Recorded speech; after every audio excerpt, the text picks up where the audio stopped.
नमस्कार, मी ॲडव्होकेट आकाश बोईनवाड। ह्या व्हिडिओमध्ये आज आपण समजून घेणार आहोत की पैशांचा व्यवहार कसा करावा। काय ना, आता जर आपण बघितलं तर बरेच पैशांचे फ्रॉड होत आहेत। मित्र त्याच्या मित्राला पैसे देतो, एक विश्वास म्हणून, उधार कर्ज म्हणून पैसे देतो मित्राला, पण बऱ्याच वेळेस तो मित्र घेतलेले पैसे परत करत नाही। किंवा म्हणजे आपण इतर कोणालाही पैसे देतो, मित्रांना, मैत्रिणीला व इतर कोणत्या व्यक्तीला पैसे देतो कर्ज उधार म्हणून, आणि आपल्याला अपेक्षा असते जे आपण समोरच्या व्यक्तीला पैसे दिलेले आहेत ते पैसे समोरच्या व्यक्तीने परत द्यावेत आपल्याला म्हणून। ओके, पण बऱ्याच वेळेस काय होतं ना, आपण एखाद्याला पैसे देतो उधार, कर्ज म्हणून पैसे देतो, पण तो व्यक्ती आपल्याला पैसे परत करत नाही।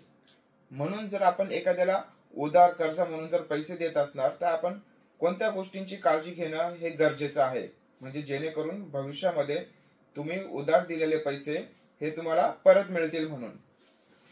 जेव्हा कधी तुम्ही इतर व्यक्तीला पैसे द्याल उधार कर्ज वगैरे म्हणून, तर त्यावेळेस मदत म्हणून पैसे दिले हा शब्द कधीच वापरायचा नाही, कारण मदत म्हणून दिलेले पैसे परत करता येत नाही कायदेशीर। म्हणून उधार कर्ज म्हणून पैसे तुम्ही समोरच्या व्यक्तीला दिलेले आहेत हा शब्द वापरायचा।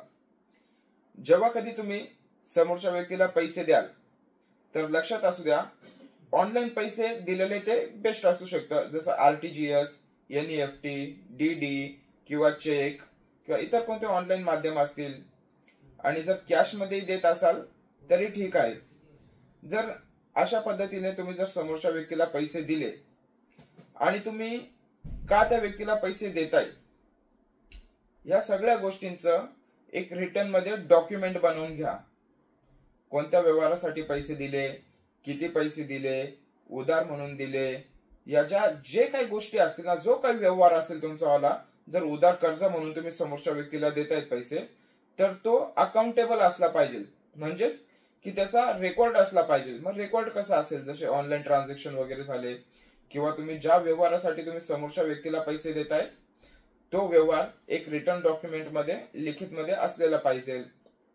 तुम्ही जर समोरच्या व्यक्तीला पैसे देताय तर तो व्यक्ती कधीपर्यंत तुमचे पैसे रिटर्न करणार आहे तुम्हाला, व कोणत्या माध्यमाने तो समोरचा व्यक्ती तुम्हाला पैसे रिटर्न करणार आहे, ऑनलाईन पैसे पाठवणार आहे किंवा कॅश मध्ये देणार आहे किंवा चेक म्हणून देणार आहे किंवा इतर कोणत्या पद्धतीने तो तुम्हाला पैसे परत करणार आहे, या सगळ्या गोष्टी सविस्तररित्या तुम्ही त्या रिटर्न डॉक्युमेंट मध्ये लिहिणं अत्यंत गरजेचं आहे। ओके, म्हणजे उद्या जरी तो बोलला की त्याच्याजवळ पैसे नाहीये, तो जर पैसे द्यायला रेडीच नाहीये, तर तुमच्याजवळ त्याच्यापासून कायदेशीररित्या पैसे रिकव्हर करण्यासाठी एक डॉक्युमेंट आहे। म्हणजे जे तुम्ही डॉक्युमेंट बनवले ना, की त्याला तुम्ही उधार पैसे देत आहात, कशासाठी देत आहात, हे जर डॉक्युमेंट बनवलेलं असेल तुमच्याजवळ तर तुम्ही उद्या कोर्टामध्ये, म्हणजे जेव्हा जर त्याने पैसे नाही दिले तर तुम्ही त्याच्या विरुद्ध न्यायालयामध्ये केस दाखल करू शकता। ओके, समजा तुम्ही एखाद्या व्यक्तीला पैसे दिले, त्या व्यक्तीने तुमचे उधार घेतलेले पैसे परत तुम्हाला दिले तर ठीक आहे। जर त्या व्यक्तीने पैसे तुम्हाला नाही दिले किंवा तो उडवाउडवीची उत्तरे देतोय आता, तर मग त्याच्यापासून पैसे कसे रिकव्हर करणार तुम्ही? उधार पैसे तर तुम्ही दिलेत त्याला, मग त्याच्यासाठी तुमच्याजवळ एक रिटर्न डॉक्युमेंट असेल की तुम्ही त्याला पैसे दिलेले आहेत आणि हा पुरावा तुमच्याजवळ आहे म्हणून। मग आता पुरावा आहेत, उधार पैसे त्याला दिलेत, आणि जर तो आता उधार दिलेले पैसे, म्हणजे त्यांनी जे पैसे घेतलेले आहे उधार कर्ज म्हणून, ते पैसे जर तो परत देत नसेल तर काय करावं कायदेशीर? सगळ्यात अगोदर तुम्ही त्याला एक लीगल नोटीस पाठवायची, कायदेशीर नोटीस पाठवायची, आणि तुमचे जे पैसे आहेत त्या पैशांची मागणी करायची।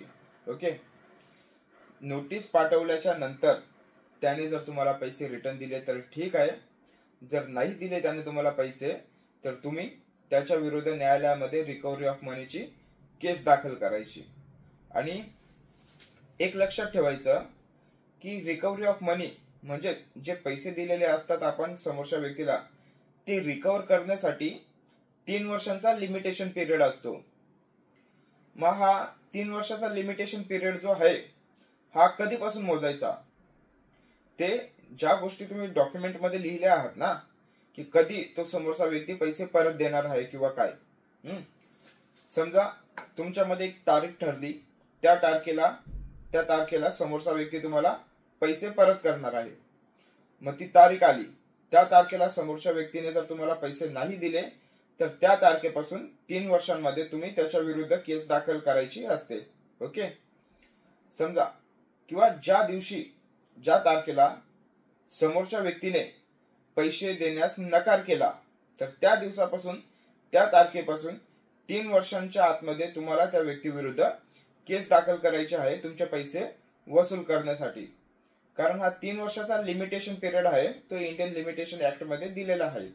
ओके.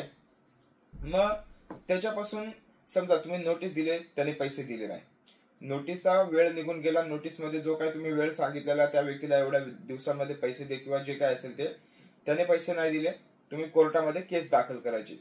कोर्टामध्ये जर केस दाखल केली तर जे काही तुमच्याजवळ पुरावे असतील, म्हणजे तुम्ही त्याला पैसे दिलेले पुरावे जे काय असतील, ऑनलाईन ट्रान्झॅक्शन वगैरे असेल किंवा तुमच्याजवळ एक डॉक्युमेंट बनवलेला असेल किंवा जे काही साक्षीदार असेल, जे काही तुमचे डॉक्युमेंट वगैरे असतील, साक्षीदार वगैरे असतील, हे सगळे पुरावे वगैरे साक्षीदारांची नावं तुम्ही केसमध्ये सांगायचे असतात की हे डॉक्युमेंट करायच्या वेळेस हे साक्षीदार होते, तुम्ही त्या व्यक्तीला ऑनलाईन पद्धतीने, चेकने वगैरे जे काय असेल अशा पैसे दिले आहेत, म्हणून आता त्या व्यक्तीला डायरेक्शन देण्यात यावं, ऑर्डर देण्यात यावी की त्याने तुमचे पैसे परत करावे म्हणून. तुम्ही न्यायालयामध्ये समजा सगळे पैसे, न्यायालयामध्ये तुम्ही सगळ्या गोष्टी व्यवस्थित सांगितल्या, तुमचे पुरावे, साक्षीदार, जे काही तुमच्याजवळ डॉक्युमेंट होते, ट्रान्झॅक्शन होते, ओके, तर समोरच्या व्यक्तीला देखील त्याची बाजू मांडायचा अधिकार आहे. तो देखील त्याची बाजू कोर्टामध्ये मांडू शकतो, अधिकारच आहे त्याला कायद्यामध्येच. मग त्याने समजा त्याचे म्हणणं दाखल केलं, तुम्ही तुमचे पुरावे वगैरे दाखल केले, त्याच्याजवळ जर काही पुरावे असतील त्याला दाखल करायचे तर तोही दाखल करू शकतो. जर न्यायालयाला असं वाटलं की ज्या व्यक्तीने तुमचे पैसे घेतलेले आहेत त्याने तुमचे पैसे परत करावेत म्हणून, सगळे डॉक्युमेंट रेकॉर्डवर बघितल्यानंतर, साक्षीदारांचा साक्षी झाल्याच्या नंतर जे काही पुरावे न्यायालयाच्या रेकॉर्डवर असेल, ज्या व्यक्तीने केस सिद्ध केली त्या व्यक्तीच्या बाजूने न्याय निर्णय लागेल. जर सिद्ध झालं न्यायालयामध्ये की समोरच्या व्यक्तीने तुमचे पैसे घेतलेले आणि त्याच्या विरुद्ध केस सिद्ध झाली, तर न्यायालय त्या समोरच्या व्यक्तीला आदेश देऊ शकतं की त्याने तुमचे पैसे परत करावेत म्हणून. ओके.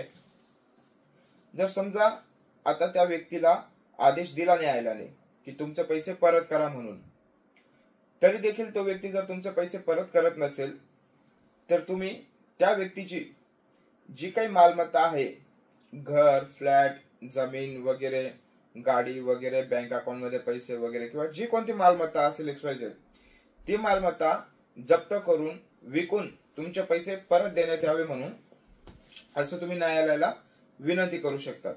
ओके.